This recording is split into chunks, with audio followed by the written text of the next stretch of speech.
Bom dia, meu nome é Vinícius, eu sou aluno de iniciação científica do Departamento de Física da UFV. Meu trabalho é a estatística da evolução temporal de uma distribuição de bolhas de ar em um meio viscoso. A base desse trabalho é o fenômeno chamado amadurecimento de Ostwald. Ele dita o crescimento de bolhas grandes em detrimento de bolhas pequenas. Isso acontece devido à diferente concentração de partículas dentro das bolhas e do meio. As bolhas grandes, elas vão crescer, pois a concentração de partículas nela é menor do que a do meio, por isso ela absorve partículas do meio para ficar em equilíbrio. Porém, as bolhas pequenas, elas diminuem, pois a concentração de partículas dentro dela é maior do que a do meio, por isso ela diminui para entrar em equilíbrio. O movimento das partículas na solução é devido à difusão, e o equilíbrio das bolhas é ditado pela equação de Young-Laplace, e que ela fala em que a diferença de pressão dentro e fora da bolha é igual a 2 gama sobre R, em que R é o raio da bolha e gama é a tensão interfacial. O trabalho foi uma análise de dados de um experimento feito por um membro antigo do laboratório, em que ele usou uma solução de 75% de glicerina para 25% de água, a solução do sistema, e criou as bolhas via cavitação utilizando um mixer. Com as bolhas prontas, ele as colocou dentro dessa câmara de contenção que podemos ver aqui na imagem, e as imagens que utilizamos para as análises foram tiradas por uma câmera acoplada a um microscópio óptico. Como o objetivo do trabalho era analisar o crescimento de uma bolha central em relação a bolhas vizinhas, criamos o conceito de algumas distâncias características para o nosso sistema. A primeira sendo a distância centro a centro, que é a distância entre o centro de massas entre duas bolhas. A segunda sendo a distância superfície a superfície, que é a distância entre a superfície de uma bolha central e a sua vizinha. Também temos as médias dessas distâncias, pois uma bolha central geralmente tem algumas vizinhas. Geralmente tem mais que uma bolha vizinha. Para calcular essas distâncias, utilizamos uma técnica que interliga todos os pontos da nossa distribuição chamada de triangulação ou tesselação de Delaunay. Ela transforma os pontos da distribuição em vértices de triângulos e os interligam por meio de arestas. Cada triângulo é criado por via de um círculo que corta exatamente os 3 vértices do triângulo sem ter nenhum outro ponto dentro desse círculo.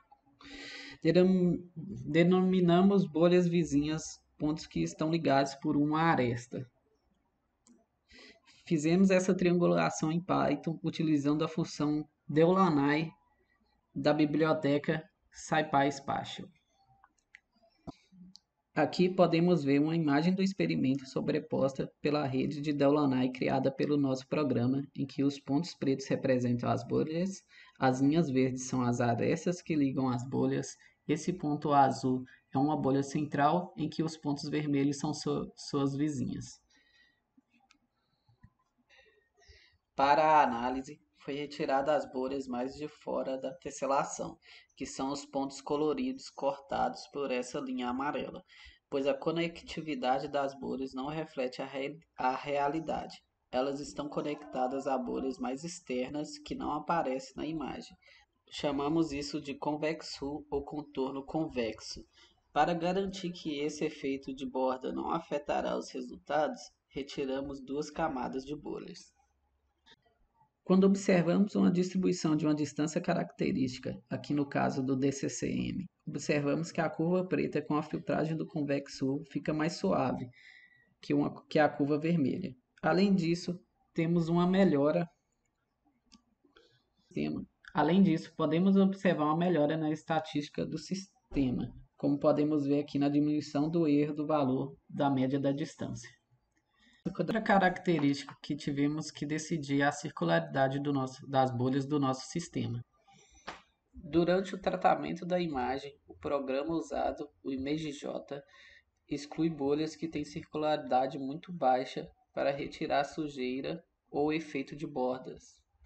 O problema é que ele pode retirar da análise bolhas que estão próximas de modo a considerá-las uma bolha só.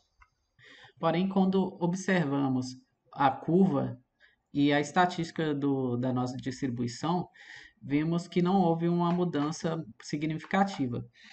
Assim, então, optamos por usar a circularidade de 60 para mantermos essas bolhas grandes na estatística. Quando olhamos para as distribuições iniciais das distâncias características, vemos que todas foram ajustadas por uma curva QVBOO, que é dada por essa equação aqui. Podemos observar também que temos valores nulos para DSS, porém não temos valores nulos para DSSM. Isso acontece, pois, apesar de poder ter bolhas encostadas, uma bolha central sempre terá vizinhos distantes, levando assim a valores não nulos de DSSM. Observamos também que as curvas DCCs sempre são maiores que as curvas DSS, e esse valor segue um padrão, sendo ele proporcional ao valor do raio médio naquele tempo. Quando analisamos as distribuições normalizadas apenas pela área abaixo da curva, vemos que durante todo o experimento elas seguem o comportamento de uma K-Viboo. Passando agora para as distribuições das distâncias características ao longo do tempo, normalizadas pelos seus valores médios, vemos que todas têm o mesmo comportamento, mantendo o formato da distribuição inicialmente estável. Isso nos sugere que nosso sistema está crescendo, porém ele cresce com o mesmo formato. Porém, quando olhamos para a distribuição inicial, vemos que ela é instável, pois temos o surgimento de bolhas que ainda estão no meio da solução. Passando para a evolução temporal do número de bolhas do nosso sistema, vemos que ela segue duas leis de potência, uma mais inicial e uma no final do experimento. E também podemos ver que no começo do experimento tínhamos quase 10.000 bolhas e no final do experimento acabamos com menos de 1.000. E apesar disso, a variação total do número de vizinhos durante todo o experimento foi de apenas de 0,1. Quando olhamos para esse resultado e para a não variação das distribuições normalizadas pela média, isso nos sugere uma invariância de escala. A invariância foi confirmada quando calculamos a dimensão fractal do nosso sistema. A gente usou um método chamado de box count e achou em todos os tempos uma dimensão fractal de 1,85. Porém, observamos também que, à medida que o experimento evoluía, a região de fractalidade do nosso sistema foi diminuindo. Por fim, temos a evolução temporal das médias das distâncias. Vemos que tanto DCC como DCCM crescem com uma lei de potência igual a 1,92 e que DSS e DSSM crescem com uma lei de potência igual a 1,63. Também podemos observar que o crescimento do raio médio tem dois regimes. O primeiro sendo o decaimento do mesmo para os tempos iniciais e o segundo quando o raio médio volta a ficar maior que o raio inicial.